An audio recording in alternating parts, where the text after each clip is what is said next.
Hi guys, this is Harshane here. First of all, thank you so much for all the overwhelming responses for the previous episodes.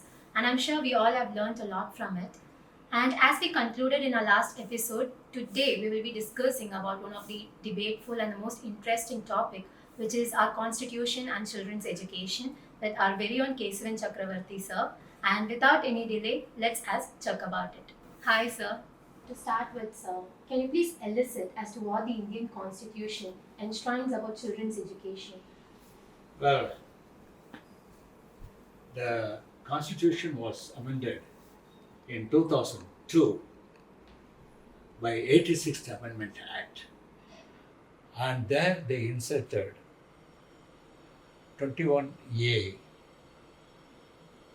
article, which ensures free and compulsory education for all the children born in this state, that is our country, aged between 6 years and 14 years.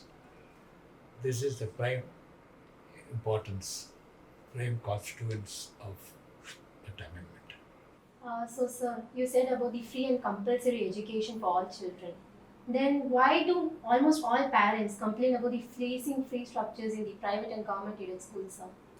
Yes, that was because the government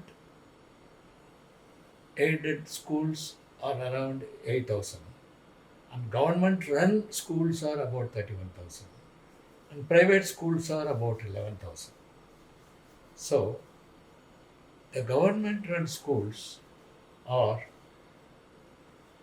dominated by the parochialism of the local government, where they insisted upon local language as medium of instruction. In our case, in our state's case, Tamil. So, Tamil medium of instruction has no use at all for life and living. Therefore, all the people thronged about the institution where the instruction medium is English. That is the reason why lot of private schools sprung up. Realizing this, the state government also introduced out of the 30,000 schools, in 5,000 schools English medium of instruction, but without any remarkable effect on them because of poor quality and poor untrained teachers. That is the reason why the private people started fleecing the public. The public at any cost wanted to educate their children meaningfully. This is what the state government should look into to improve there. And, sir, how do you think this anomaly should be set right, sir? The anomaly can be set right by improving the quality of government education.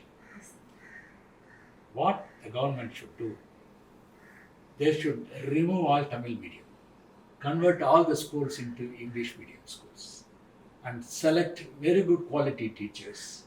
And good, because government pay is the best pay. They are paying better than the private schools. So they should select very good quality people, and also their teaching ability should be tested periodically once in 6 months. And English should be the medium of instruction in every aspect, in every subject. For instance, I checked up with one of the 11th class student of government school. I asked him how many alphabets are there in English language. He had no clue to answer. Okay. Then I checked up with another 11th standard student who has opted for mathematics as main subject, maths group. I asked him what is A plus B whole square. Okay. He was blinking like hell. So this is the state of government government education.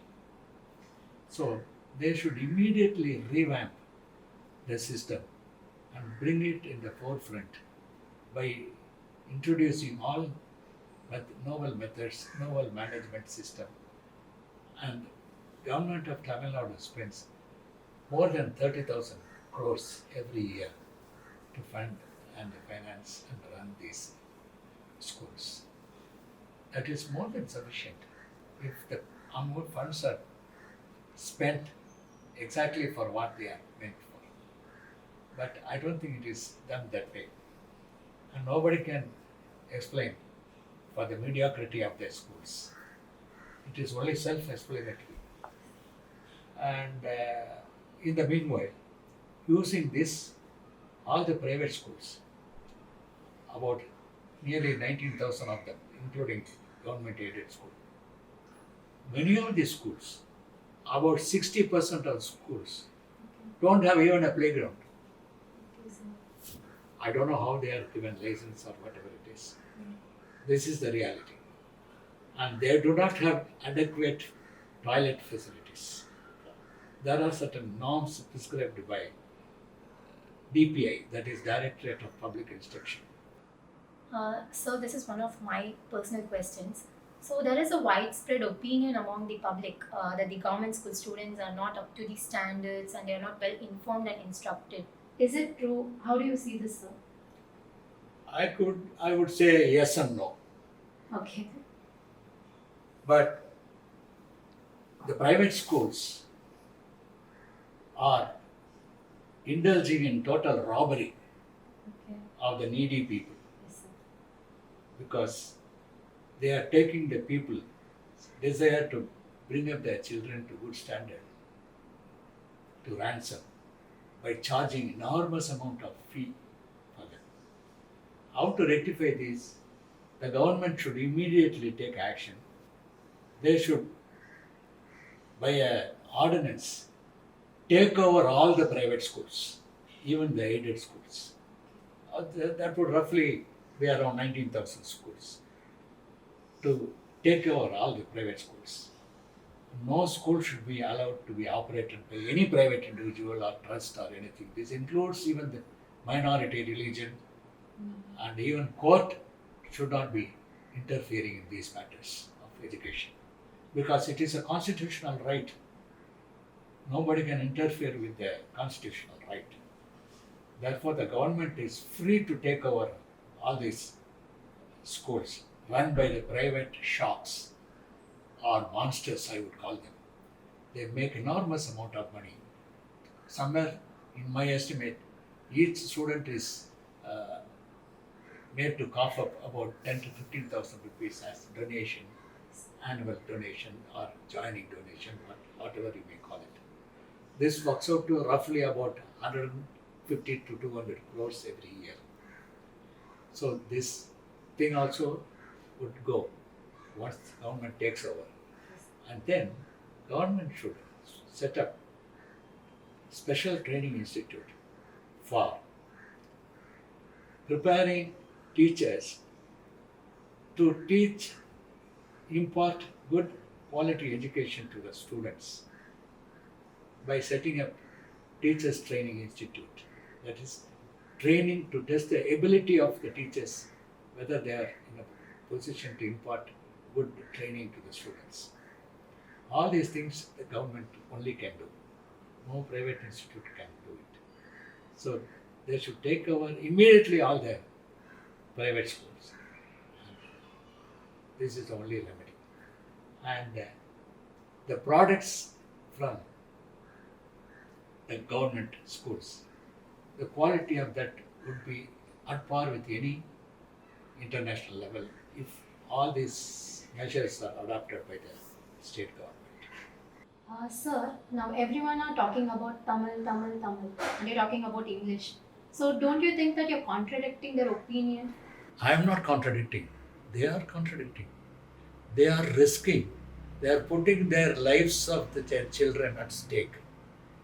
People who are my age at present, they have undone what is to be done. They have ruined the next generation by teaching them only in Tamil. Tamil is no more a language. English is a language through which you can see the entire world. In Tamil, you can see only Tamil Nadu. Sir, can you further say something about the benefits of English medium, sir? English medium mean If the medium of instruction is in English, it widens your vista, your vision. You can become, you are talking about globalization, everything through your mouth, through your hat sometimes. What is this? Without English language, how can you globalize? Fortunately or unfortunately, English has become the language of the world. Therefore, you have to learn at the national level. You can learn Hindi. At international level, you can learn English. That's my answer. So to conclude, sir, I have one last question. So how do you think that we can fulfill the goals of the Article 21A of our Constitution, sir? That is, you should link school admission certificate of 6 years and above to enjoy the benefits of government concessions like free rice, free ration, free everything. Then you should employ social workers and fan out local government staff to go and meet each and every parent to ensure that they are sending their children to the school. So these incentives will definitely work wonders. And above all, put an ordinance and all private schools should be nationalized by a local government. Should take it over. Compulsorily, they should take it over. The loss is only for a few people, but the benefit will be enormous in the next 10 to 12 years for the state. So thank you so much for feeding us with a lot of information about this topic, sir. So in our next episode, we are going to discuss about the newspaper and its impact on our environment. So until then, stay tuned.